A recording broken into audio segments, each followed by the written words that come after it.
The human named Cade was just closing the rusted shutters of his tiny desert workshop when he heard the clanking and sputtering of a limping vehicle approaching the gates. His hands were stained with grease, and his cinched shirt was tattered from days of unpaid labor yet. He walked out without hesitation. The sun hung low, casting long shadows over the rocky plains of planet Virlon, where he had chosen exile and freedom over war and politics. A battered skimmer came to a halt outside his gate, smoke trailing from its underside and sparks dancing from its left. Willpaw, the door hissed open, and out stepped a tall alien woman, her skin a pale crystalline blue, her eyes glowing like twin moons. She was wrapped in travel robes torn and scorched, as if she had crossed an entire continent on foot. She looked at him cautiously before speaking, her voice soft and refined. "Please, I need help. My transport broke down, and the next city is 3 days by foot. I can pay you later. Just please help me." Cade looked at the vehicle, then at her, then simply nodded without a word. He walked over and opened the hood. Steam burst out, nearly scalded his arm. But he didn't flinch. He worked silently for minutes, then an hour, then another, while the alien woman watched, nervously glancing at the sky, as if expecting something or someone to appear. The sun dipped behind the jagged cliffs, and the desert cold began to set in. Cade finally wiped his brow and slammed the hood shut. "Should be good now." He said the intake coil was cracked. "I patched it and rerouted the auxiliary coolant line. It'll hold until you reach the city." She stared at him in disbelief, then reached into her robe. But Cade raised his hand. "Save it. I don't take credits from travelers in trouble. Get yourself some food and shelter instead." For a moment the woman just stood there, clearly stunned, and she bowed deeply, her voice trembling. "You don't know who I am, do you?" Cade chuckled and shook his head. "Lady, I barely know what day it is now. Get moving before the winds hit." She said nothing more, just climbed into her skimmer and drove off, vanishing into horizon. As the stars began to glitter above, Cade turned and went back inside his workshop, thinking the night would be like any other, cold, quiet, and lonely. But he was wrong. 3 hours later, a distant hum vibrated the ground, and another, then more, until the entire desert sky above his shop lit up with soft golden glow.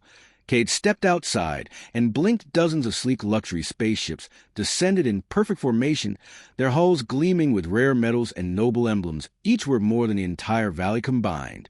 They landed silently, forming a wide circle around his workshop. Out of the largest vessel stepped the same alien woman from afore, only now she was dressed in flowing garments of royal silk, surrounded by guards and attendants, her posture proud but her eyes warm. Cade frowned and crossed his arms. "Did I fix your ship wrong or something?" She smiled. "Not at all. You fixed far more than a broken transport. You reminded me that kindness can still exist in the wild. Her name is Zayla, the House Varanhi High matriarch of the Eastern Star Realm's heir to 7 systems." Cade blinked, then stared. "Wait, what?" Zayla nodded. "I was traveling incognito to observe the outer colonies, and someone sabotaged my transport. Your aid saved not just my life, but the reputation of my house and the security of my mission." He looked at the fleet around him and laughed dryly. "Could have mentioned that earlier." She stepped forward and placed a small device into his hand. It looked like a crystal, but pulsed with energy and value beyond imagination. "This is a royal marker. It grants you favor with my house, access to our market's protection under our banners, and citizenship to the Varanhi core worlds." Cade stared at it, then at her. "Why me?" "Because you help without asking for anything, because your kindness came without condition or calculation." She gestured, and servants began unloading cargo crates into his yard. The boxes were marked with symbols for tools, refined or advanced mech parts, and something that looked suspiciously like a fabrication core. Zayla turned to him again.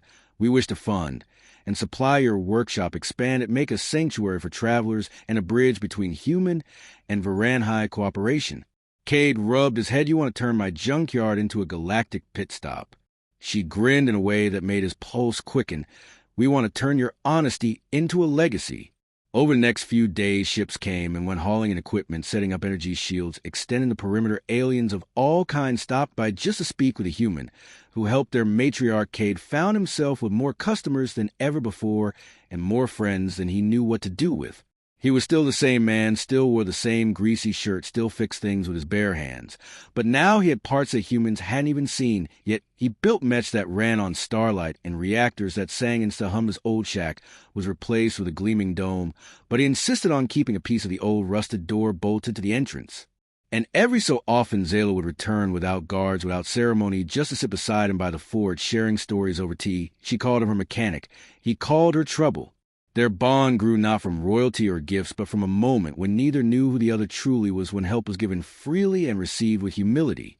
And so the desert of Verilon became famous not for its storms or bones or ruins, but for the workshop where trust had no price, and the stars themselves came to visit.